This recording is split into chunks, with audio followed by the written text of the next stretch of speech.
Hi guys, it's Ton with Our Ambitious City. I am in the Williams Cafe down at the harbor front this morning. I know we've had a little bit of a mix-up as to getting started this morning, but I'm very excited with introducing my new guest on this show this morning.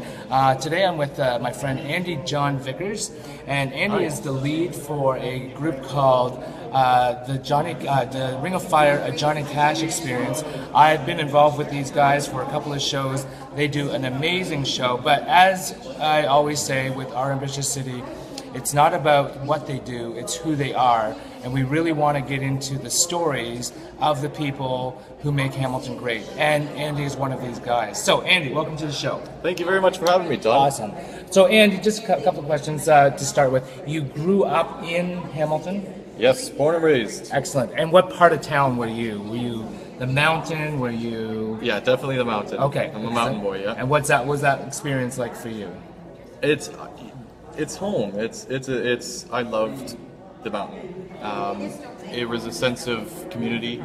It was all my buddies lived in on the mountain areas, just so close to us. So we always played park football Sundays. It was good. That's awesome. And okay, so you were saying when you grew up, just being part of a single mom's family, kind of a broken home, moving around a lot. What did that do for you? Moving around, meeting new people, starting new schools. Yeah, well, I made a lot of friends. Yeah. And you'd have to just keep in connection with the friends that you had to move away from, and at the same time try and make new friends. And again, my favorite thing to say is you got to adapt and adjust.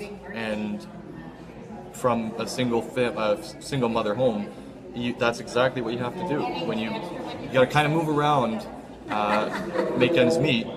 You're adapting and you're adjusting and you're moving to new areas, you're meeting new people, everything's strange, but you have to overcome that fear and just kind of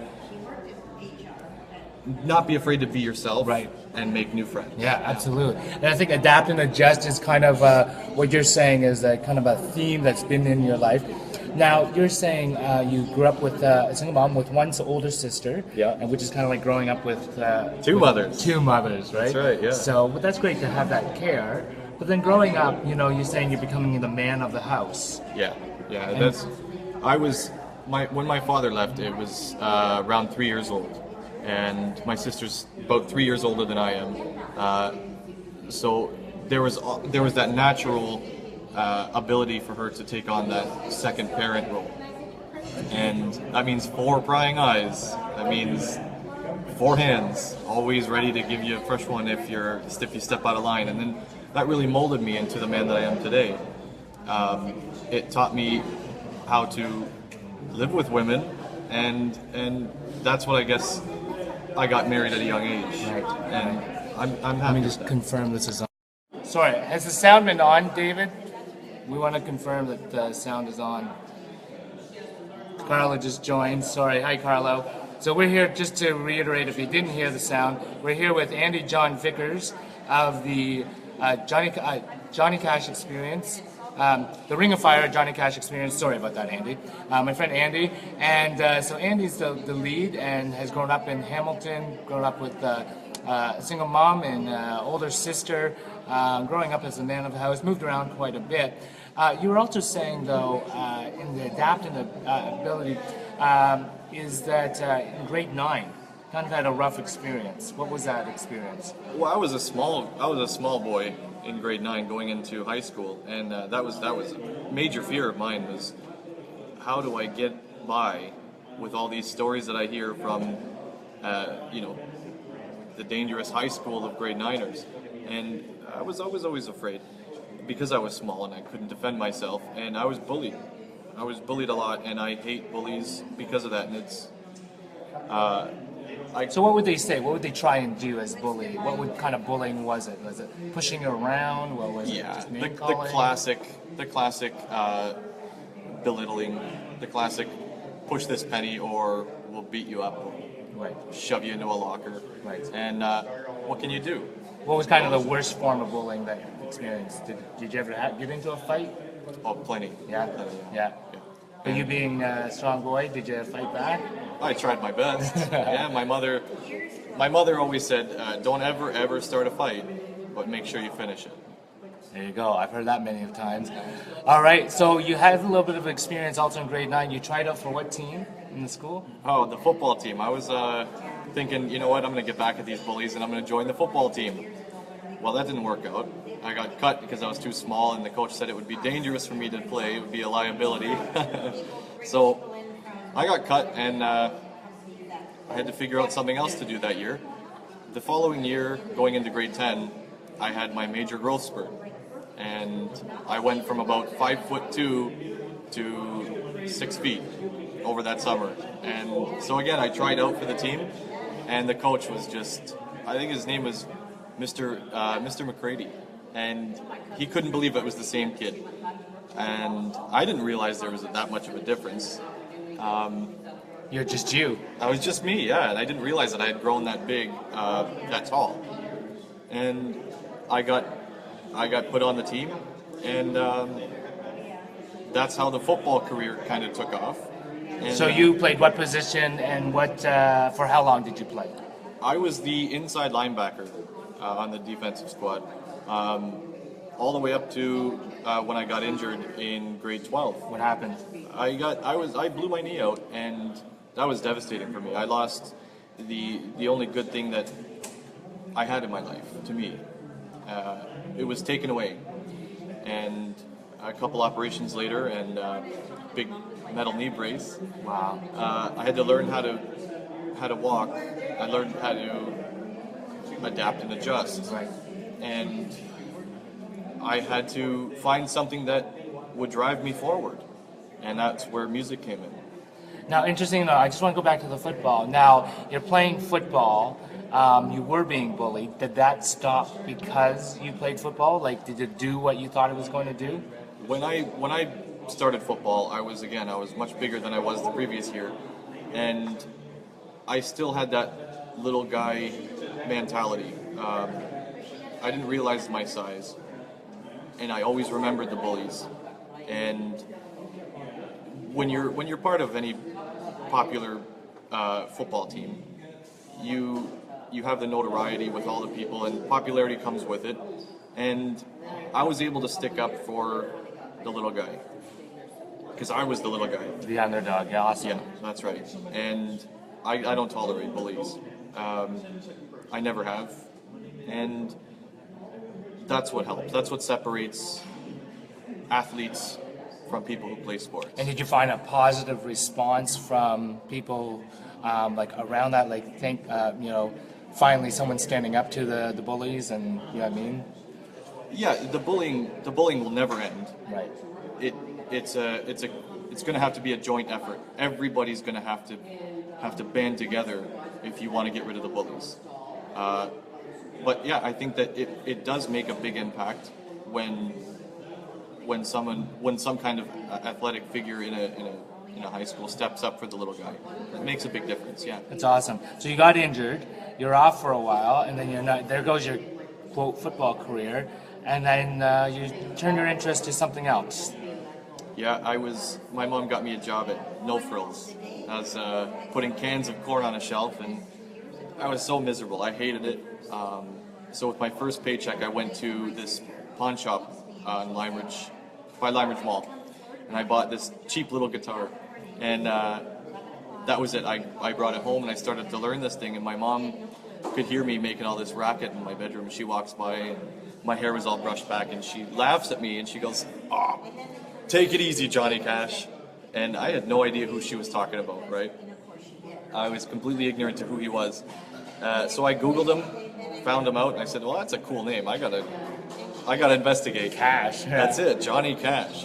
And so I learned Folsom Prison Blues, and I went to school, and I got my guitarist, Matt Temporelli. I said, "Hey, buddy, I know a song. We're going to be in a band, and we're going to make it all the way to Nashville." And That was the dream. that's it. Yeah. Awesome. All right, and then so is that when the band? Like, are you playing with the original guys, or where did it go from there? Then? Yeah, there's two original members from way back in the day, 2007, I believe. and it's their family. Those guys are family. Bandmates come and go, but the guys that I have with me now, it's absolutely wonderful. These guys are the best at what they do, and I'm proud to have them on board. What's it like to be in a tribute band? Like, what are the comments from people when people ask you, what do you do? You know what I mean? Oh, well, I'm Johnny Cash, right? What are people's response to you? Well, it depends on the scenario you're in. If you're at a house party with a bunch of people your age, it's not the coolest thing to say. I'm in a Johnny Cash band. Yeah, you don't brag about that kind of thing. But if you're in a nursing home and you say, I'm in a Johnny Cash band, we're the best in the world, and all of a sudden you're the biggest fan to Johnny Cash with them, right? So you can totally relate to Johnny Cash with them, and that's great. But Johnny Cash it relates to everybody, and the songs that he sings, like A Boy Named Sue, that's probably the one that relates to me the most. If you've ever listened to that song, A Boy Named Sue, the father leaves, and eventually down the road, he finds the father, and they have a good fight. They have a good story there between the father and son. The connection is like no other, and that's why I keep driving. So I've seen you perform, Andy. Amazing when you're up there on stage. You actually transform. Tell me a little bit of the process getting ready for a performance like you do. It's stage fright. It's just 100% stage fright. So you're getting into character, or you're hiding behind. I have to. Yeah, I have to. It's a mask. It's a mask that I have to wear because I'm so afraid of judgment, and I'm afraid that people won't like it. And then I realized if you don't like it, then you don't like Johnny Cash, and that's okay with me. I can't make you like any specific genre of music, but it's definitely stage fright that makes me who I am. Did you just realize you sound like Johnny Cash, or did you practice to try and sound like Johnny Cash? I guess anyone can sound like anything they want. It came naturally, I guess. I don't have a deep voice when I sing naturally. No one will ever hear me do that. But it's not so much the voice, it's the connection to the songs. Right. Yeah. Although I would love to bring you to a karaoke or something like that, and have you come up on stage, no one knows who you are, and just give you a Johnny Cash song to sing, because you'd blow them all away. But okay, so growing up, what kind of the negative experiences that you had, the bullying, the being let go from the football team, how has that shaped you into what you're doing now and driving you to what you're doing now? Because it's not easy being a musician. No. And trying to get yourself out there. How has that helped you? Leadership and I guess overcoming the faces of adversity. You got a lot of things going against you in life, and if you can overcome just a few of those forks in the road, you'll be all right. But it's the background that I have that helped me along the way. What would you say that people in the industry, or a young person trying to get into the music industry, what would you say, what are some tips for them? What are some principles they need to know? Be yourself, and I know that's a contradiction because I'm in a tribute band, but put your own taste, your own writing in behind it, because we don't mimic the Johnny Cash songs that we do. We put our own flair into it, and that separates us from everybody else. Don't listen to anybody but yourself. Listen to your heart and try and try and try. Just do. And always come up with, I guess the best possible answer to give you is always, see, now I forgot what I was going to say. How do you like that? Well, that's all right. What would you say the biggest hurdle trying to get this band out there? You know what I mean? You want to go across the country, maybe down in the States. What's the biggest hurdle trying to get your band playing gigs? The bandmates. I guess that's the biggest thing, is bandmates. It takes a lot of guts and courage to leave home and play music on the road to complete strangers in places you've never been before. Right. So it's a commitment. Oh, it's definitely a commitment. Yeah, yeah. And finding the right people, the right talent, that you need to have. There's chemistry. You always talk about chemistry out there. Yeah. Making sure you have the right chemistry with the right people. That's quintessential. I mean, you can have the best musicians in the world, and if there's no chemistry, there's no gel between you, the audience is going to feel that, and that's why I love my guys so much. We just know exactly what each other's going to do on stage. Who's your ideal demographic to be playing for? Is it Legions, or is it where do you pull your audiences from? We don't have to try that hard to pull anybody in. I mean, everybody loves Johnny Cash, and so it's not difficult to have people come out and see our show. It's only then it's our job, once the seats are filled, to give them a good time, to show them, we just want to spread the word of classic music that's in the way of the dodo bird, So that's what we're aiming for, is to regenerate the new, generation to Johnny Cash music. So you recently had a really successful concert down at the Germania Club. I was part of that. What's on the horizons for you guys? What are we looking at here now? We're looking at heading back across Newfoundland in the summer of 2017. We're looking at some very, very, very exciting news that we can't share with you yet, but Ton is going to be involved in a couple big shows, probably the biggest show that I'll ever play, and Ton's orchestrating that with us, and he's going to be right beside me the whole way through, right? Absolutely. And we're so excited, and when we are able to release the news of that event coming up, you'll definitely be on Facebook. You're going to hear about it. But we've got some big things in store for this band in Canada. It's going to be a band it's going to be a concert that's going to get national recognition, and it going to a great cause as well. So, okay, let's wrap this up though a little bit. How can people find you right now? Your band information. You're on Facebook, obviously. Yeah, the Ring of Fire, a Johnny Cash experience. You can find us on Facebook. You can go to our website at experiencecash.com. Okay, experiencecash.com. Okay. Yeah, and from there you'll see the little links to get us on Facebook. Can people book you from there as well? Absolutely. Yeah. And you're willing to do events, fundraisers? Well, that's a big part of being in music, is you have the ability to help the helpless. And what's a better feeling than using your talent to help people? And that's what I'm all about. I'm all for that. Fantastic. Well, in closing, I always ask the same question. Hamilton is known as the ambitious city. If you could not use the word ambitious, what's the word that you would describe Hamiltonians? Hamiltonians. Masters at one-way roads. No. Hamilton is home. I love Hamilton, and the people. Hamilton is just a zone, but it's Hamilton because of the people that are here. I am who I am, and Ton, you are who you are. It's achievers. It's the underestimated. I guess that's what I have to go with, is the underestimated achievers. And that so fits your story, right?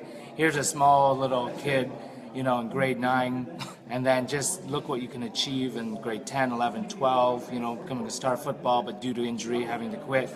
Don't let that knock you down, and keep going, right? And then being a successful musician to date now. So adapt and adjust. Yeah, absolutely. So remember that. I think that's a great message for us to end with.